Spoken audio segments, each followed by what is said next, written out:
Bapak Ibu, saudara yang dikasihi Tuhan, haleluya, senang bisa kembali menyampaikan renungan firman Tuhan hari demi hari dalam renungan malam yang saya buat ini. Saya bersyukur Tuhan terus memelihara saya dan istri, dan saya juga percaya saudara-saudara semua tetap ada dalam perlindungan dan pemeliharaan Tuhan. Dan kita masih terus belajar mengenai kemuliaan Kristus pada hari ini, dalam menyambut Paskah dan kebangkitan Kristus tentunya yang akan kita rayakan 2 hari lagi. Saudara, hari ini kita akan belajar dengan judul Kemuliaan Kristus dalam Injil.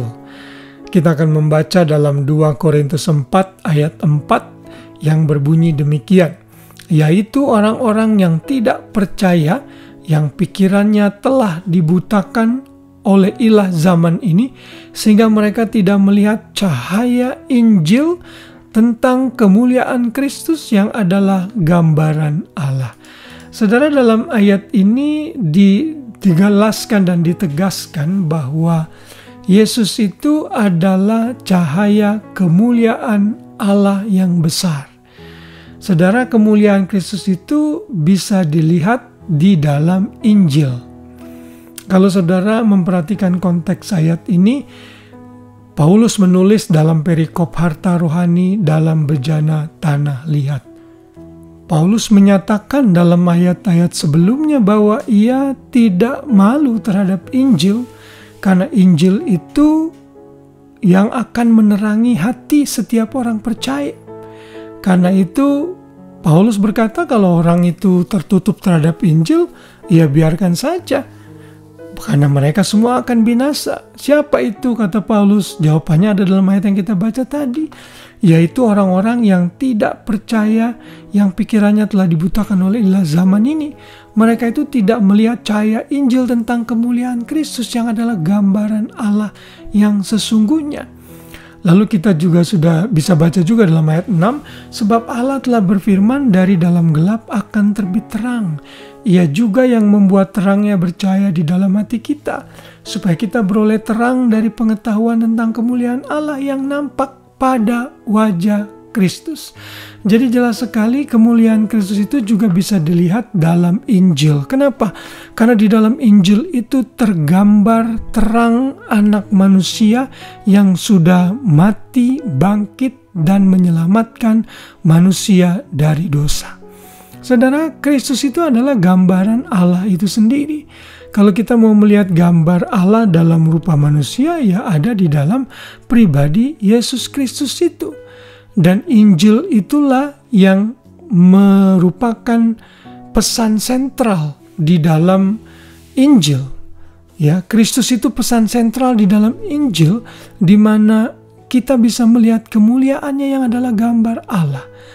Jadi kalau saudara sudah menerima Injil, itu berarti kemuliaan Kristus ada di dalam kita. Sehingga kita mampu untuk menjadi berkat dan juga memberitakan Injil kepada orang lain, sehingga orang lain bisa melihat kemuliaan tersebut, kemuliaan yang sama. 2 Tesalonika 2 ayat 14 berkata, untuk itulah ia telah memanggil kamu oleh Injil yang kami beritakan. Maksudnya Paulus dengan seluruh rekan-rekan pelayanannya, sehingga kamu boleh memperoleh kemuliaan Yesus Kristus Tuhan kita. Jadi ayat ini menekankan kalau saudara mau menerima kemuliaan Yesus Kristus, saudara harus percaya kepada pemberitaan Injil yang datang diberitakan kepada saudara. Karena itu orang-orang di luar Kristus yang tidak pernah menerima Yesus sebagai Tuhan dan Juru Selamat, mereka tidak pernah akan merasakan dan memiliki kemuliaan Kristus yang besar. Hanya di dalam Injil yang dipercaya oleh seseoranglah, maka orang itu akan memperoleh kemuliaan Yesus Kristus di dalam dirinya. Karena itulah ini seharusnya memotivasi kita semua untuk memberitakan Injil. Saudara, dimanapun Tuhan tempatkan saudara, di tempat kerja, di sekolah, di kantor-kantor, apapun juga dan dimanapun juga yang saudara kerjakan dan lakukan, Tuhan tempatkan. Tuhan punya rencana di tempat tersebut sehingga saudara bisa menjadi berkat. Mari beritakan Injil dalam perilakumu, mari beritakan Injil dalam karaktermu, mari beritakan Injil dengan benar-benar menyampaikan berita Injil itu kepada orang lain. Jangan malu-malu, saudara. Urusan orang itu terima atau tidak itu bukan urusan kita. Itu kuat kuasa Roh Kudus. Tapi kita adalah kepanjangan tangan, mulutnya Tuhan untuk menyampaikan berita Injil kepada orang lain. Sehingga mereka juga diselamatkan. Karena cahaya kemuliaan Kristus itu akan nampak dan bersinar saat Injil diberitakan. Dan biarlah kita semakin termotivasi untuk memberitakan Injil. Dan kalau saudara sudah menerima Injil ini, bersyukurlah. Sekarang kemuliaan Kristus ada di dalam kita.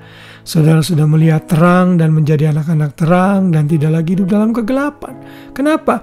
Karena kemuliaan Kristus di dalam Injil itulah yang sudah mengubahkan saudara. Yang sudah membentuk saudara menjadi manusia baru. Sehingga hidup saudara tidak sama lagi. Wow, haleluya. Kiranya renungan ini kembali menambah pengertian kepada kita. Dan tentunya kita semakin diekspos dengan kemuliaan Kristus yang besar dan mulia.